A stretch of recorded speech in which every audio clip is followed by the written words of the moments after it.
ವಿಮೋಚನ ಕಾಂಡ 33ನೇ ಅಧ್ಯಾಯ 15ನೆಯ ವಾಕ್ಯ. ಅದಕ್ಕೆ ಮೋಶೆ, ನೀನೇ ನಮ್ಮ ಸಂಗಡ ಬಾರದೆ ಹೋದರೆ ನಮ್ಮನ್ನು ಇಲ್ಲಿಂದ ಹೋಗಗೊಡಿಸಬಾರದು. ಈ ವಾಕ್ಯದಲ್ಲಿ ಮೋಶೆಯು ಇಸ್ರಾಯೇಲರಿಗೋಸ್ಕರ ಒಡಕಿನಲ್ಲಿ ನಿಂತು ದೇವರ ಮುಂದೆ ವಿಜ್ಞಾಪಿಸುತ್ತಿರುವಂಥ ಸಮಯದಲ್ಲಿ ನುಡಿದಂಥ ಸಂಗತಿಗಳನ್ನು ವಿವರಿಸಲಾಗಿದೆ. ನೋಡುವಂಥ ಸಮಯದಲ್ಲಿ ಆ ದಿವಸಗಳಲ್ಲಿ ಇಸ್ರಾಯೇಲ್ಯರು ದೇವರಿಗೆ ವಿರೋಧವಾಗಿ ಪಾಪ ಮಾಡಿ ಬಸವನ ಮೂರ್ತಿಯನ್ನು ಮಾಡಿಕೊಂಡು ಅದರ ಮುಂದೆ ಯಜ್ಞಗಳನ್ನು ಸಮರ್ಪಿಸಿ ನೃತ್ಯ ಮಾಡಿ ದೇವರಿಗೆ ವಿರೋಧವಂತ ಕಾರ್ಯಗಳನ್ನು ಮಾಡಲು ಆರಂಭಿಸಿದರು. ಇದನ್ನು ತಿಳಿದಂಥ ಸಮಯದಲ್ಲಿ ಮೋಶೆ ಅವರ ಮೇಲೆ ಕೋಪಗೊಂಡು ಹಲವಾರು ಕಾರ್ಯಗಳನ್ನು ಮಾಡಿ ನಂತರ ದೇವರ ಮುಂದೆ ಹೋಗಿ ವಿಜ್ಞಾಪನೆ ಮಾಡುತ್ತಾ ಇದ್ದಾನೆ. ದೇವರೇ, ನಿನ್ನ ಜನರನ್ನ ಕ್ಷಮಿಸು, ಅವರು ಮಾಡಿದಂಥ ಅಪರಾಧವನ್ನ ಪಾಪವನ್ನ ಕ್ಷಮಿಸಿ ಬಿಡು ಎಂಬುದಾಗಿ ಬೇಡಿಕೊಳ್ಳುತ್ತಾ ಇದ್ದಾನೆ. ಆ ಸಮಯದಲ್ಲಿ ದೇವರು ಇಸ್ರಾಯೇಲರ ವಿಷಯವಾಗಿ ಬಹಳವಾಗಿ ಕೋಪಗೊಂಡು, ನಾನಿನ್ನು ಮುಂದೆ ಇವರನ್ನು ನಡೆಸುವುದಿಲ್ಲ, ಇವರು ಮೊಂಡರು, ನನಗೆ ಅವಿಧೇಯರಾಗಿ ನಡೆದುಕೊಳ್ಳುತ್ತಾರೆಂಬುದಾಗಿ ಹಲವಾರು ಕಾರ್ಯಗಳನ್ನು ಹೇಳುವಾಗ ಮೋಶೆಯು ದೇವರ ಮುಂದೆ ವಿಜ್ಞಾಪಿಸುತ್ತಾ, ನೀನೇ ನಮ್ಮ ಸಂಗಡ ಬಾರದೆ ಹೋದರೆ ನಮ್ಮನ್ನು ಇಲ್ಲಿಂದ ಹೋಗಗೊಡಿಸಬಾರದು ಎಂಬುದಾಗಿ ಹೇಳುತ್ತಾ ಇದ್ದಾನೆ. ಅದರಲ್ಲಿ ನೋಡುವಂಥ ಸಮಯದಲ್ಲಿ ಇಸ್ರಾಯೇಲ್ಯರು ಯಾವ ಕಡೆಗೆ ಪ್ರಯಾಣ ಮಾಡುತ್ತಾ ಇದ್ದಾರೆ, ಯಾವ ದೇಶಕ್ಕೆ ಹೋಗಬೇಕು, ಅಲ್ಲಿ ಏನು ಮಾಡಬೇಕು, ಇದೆಲ್ಲವೂ ಕೂಡ ಮೋಶೆಗೆ ತಿಳಿದಿರುವಂಥ ಒಂದು ಕಾರ್ಯ. ಕಾನಾನ್ ದೇಶಕ್ಕೆ ಪ್ರಯಾಣ ಮಾಡುತ್ತಾ ಇದ್ದಾರೆ, ಆ ದೇಶವನ್ನು ಸ್ವಾಧೀನಪಡಿಸಿಕೊಳ್ಳಬೇಕು. ಇದೆಲ್ಲವೂ ಕೂಡ ದೇವರು ಮುಂಚಿತವಾಗಿಯೇ ಪ್ರಕಟಿಸಿ ತಿಳಿಸಿರುವಂಥ ಕಾರ್ಯವಾಗಿತ್ತು.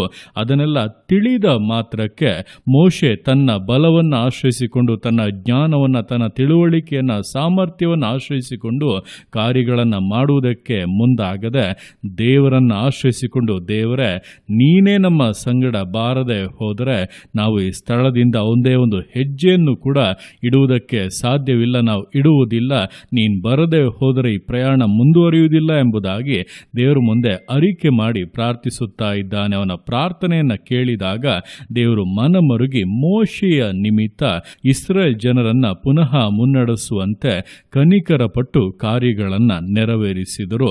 ಇದೇ ಪ್ರಕಾರವಾಗಿ ನಮ್ಮ ಜೀವಿತಗಳಲ್ಲಿ ಕೂಡ ನಮಗೆ ಕೆಲವೊಂದು ತಿಳುವಳಿಕೆ ಇದೆ, ಜ್ಞಾನ ಇದೆ, ಏನು ಮಾಡಬೇಕೆಂಬುದಾಗಿ ಗೊತ್ತು, ಇದರಲ್ಲಿ ಸಾಮರ್ಥ್ಯ ಇದೆ, ಸಹಾಯಗಳಿದೆ, ಬೇಕಾದಂಥ ಎಲ್ಲವೂ ಕೂಡ ಇದೆ ಎಂಬುದಾಗಿ ಅಂದುಕೊಂಡು ಯಾವುದೇ ಕಾರ್ಯಗಳನ್ನು ಮಾಡುವುದಕ್ಕೆ ದುಡುಕುವಂಥದ್ದಲ್ಲ.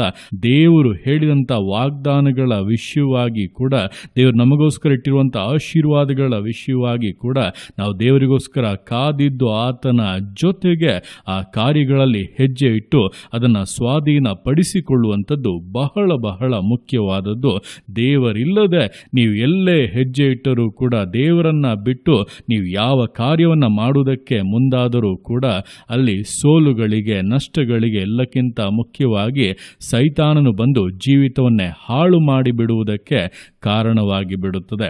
ಆದ್ದರಿಂದ ನಮಗೆ ಎಲ್ಲ ಇರಬಹುದು, ಆದರೆ ದೇವರೇ ನಮಗೆ ಪ್ರಾಮುಖ್ಯ. ಆತನಿಲ್ಲದೆ ನಮಗೆ ಬೇರೇನೂ ಬೇಡ ಎಂಬುದಾಗಿ ತೀರ್ಮಾನ ಮಾಡಿ, ಮೊದಲನೆಯದಾಗಿ ದೇವರೇ, ನೀವು ನಮ್ಮ ಸಂಗಡ ಇರಬೇಕು, ನನ್ನ ಸಂಗಡ, ನನ್ನ ಕುಟುಂಬದ ಸಂಗಡ, ನಾನು ಮಾಡುವಂಥ ಕೆಲಸ, ನನ್ನ ವ್ಯವಹಾರಗಳು, ನನ್ನ ಸೇವೆಯಲ್ಲಿ ಎಲ್ಲ ಕಾರ್ಯಗಳಲ್ಲಿ ಕೂಡ ನೀವು ಜೊತೆಗಿದ್ದು ನನ್ನನ್ನು ನಡೆಸಬೇಕು, ನೀವು ಜೊತೆಗಿದ್ದು ಕಾರ್ಯಗಳನ್ನು ಸಫಲ ಮಾಡಬೇಕು, ನಿಮ್ಮ ವಾಗ್ದಾನಗಳನ್ನು ಪರಿಪೂರ್ಣಗೊಳಿಸಬೇಕೆಂಬುದಾಗಿ ನಾವು ದೇವರಿಗೆ ಪ್ರಾಮುಖ್ಯತೆಯನ್ನು ಕೊಟ್ಟು ಜೀವಿಸುವುದಾದರೆ ಖಂಡಿತವಾಗಿ ಜೀವಿತದ ಅವಸ್ಥೆಗಳು ಬದಲಾಗುವುದನ್ನು, ಅದು ಪರಿಪೂರ್ಣವಾದಂಥ ಆಶೀರ್ವಾದದಲ್ಲಿಯೂ ಸಮಾಧಾನದಲ್ಲಿಯೂ ಸಂತೋಷದಲ್ಲಿಯೂ ಮುಗಿಯುವುದನ್ನು ಖಂಡಿತವಾಗಿ ಕಾಣಬಹುದಾಗಿದೆ.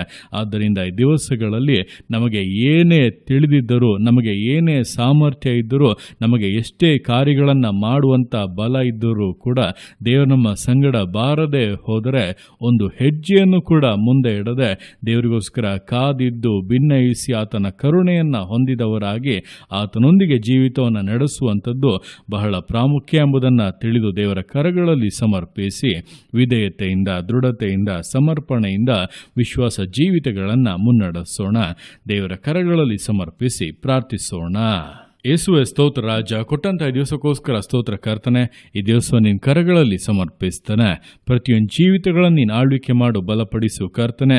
ಹೌದಪ್ಪ, ಆ ದಿವಸಗಳಲ್ಲಿ ಮೋಶೆಗೆ ಎಲ್ಲಿಗೆ ಹೋಗಬೇಕು, ಯಾವ ದೇಶವನ್ನು ಸ್ವಂತರಿಸಿಕೊಳ್ಳಬೇಕು, ಯಾವುದಕ್ಕಾಗಿ ತಮ್ಮ ಪ್ರಯಾಣ ಇದೆ ಎಂಬುದಾಗಿ ಅನೇಕ ಕಾರ್ಯಗಳನ್ನು ಅರಿತಿದ್ದರೂ ಕೂಡ, ಜನರು ಅವನ ಸಂಗಡ ಇದ್ದರೂ ಕೂಡ, ನೀನು ಬಾರದೆ ಹೋದರ ಒಂದು ಹೆಜ್ಜೆಯನ್ನು ಕೂಡ ನಾವು ಇಡುವುದಿಲ್ಲ ಎಂಬುದಾಗಿ ತೀರ್ಮಾನವನ್ನು ಮಾಡಿ, ನಿನ್ನ ಕೃಪೆಯನ್ನು, ನಿನ್ನ ದಯೆಯನ್ನು ಆಶ್ರಯಿಸಿಕೊಂಡು ಪ್ರಾರ್ಥಿಸಿ ನಿನ್ನೊಂದಿಗೆ ಪ್ರಯಾಣವನ್ನು ಮುಂದುವರಿಸಿದಂತೆ ದಿವಸಗಳಲ್ಲಿ ಕರ್ತನೆ, ನಮ್ಮ ಜೀವಿತಗಳಲ್ಲಿ ಕೂಡ ನಮಗೆ ಏನೇ ಬಲ, ಸಾಮರ್ಥ್ಯ, ತಿಳುವಳಿಕೆ, ಜ್ಞಾನ ಇದ್ದರೂ ಕೂಡ, ನಮಗೆ ಸಾಧ್ಯವಾಗುವಂಥ ಅನೇಕ ಕಾರ್ಯಗಳಿದ್ದರೂ ಕೂಡ, ನೀನು ಜೊತೆಗೆ ಬಾರದೆ ಹೋದರೆ ನಾವು ಒಂದೇ ಒಂದು ಹೆಜ್ಜೆಯನ್ನು ಕೂಡ ಮುಂದೆ ಇಡುವುದಿಲ್ಲ ಎಂಬಂಥ ತೀರ್ಮಾನದೊಟ್ಟಿಗೆ ಜೀವಿಸುವುದಕ್ಕೂ ಅದಕ್ಕನುಸಾರವಾಗಿ ಅಪ್ಪ ನಡೆಯುವುದಕ್ಕೂ ಪ್ರತಿಯೊಬ್ಬರಿಗೂ ಸಹಾಯ ಮಾಡು.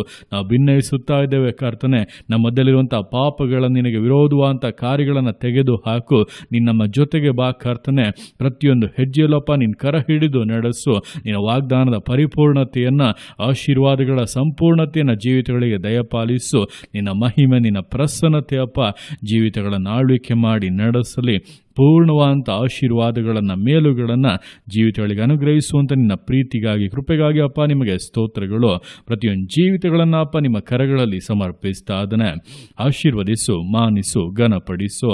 ಎಲ್ಲ ನಿಮ್ಮ ಕರಗಳಲ್ಲಿ ಸಮರ್ಪಿಸಿ ಎಲ್ಲ ಸ್ತುತಿಯನ್ನು ಮಾನವನಿಗೊಬ್ಬನಿಗೆ ಸಲ್ಲಿಸಿ ಯೇಸುವಿನ ನಾಮದಲ್ಲಿ ಬೇಡುತ್ತೇನೆ ನಮ್ಮ ತಂದೆಯೇ. ಆಮೇನ್, ಆಮೇನ್.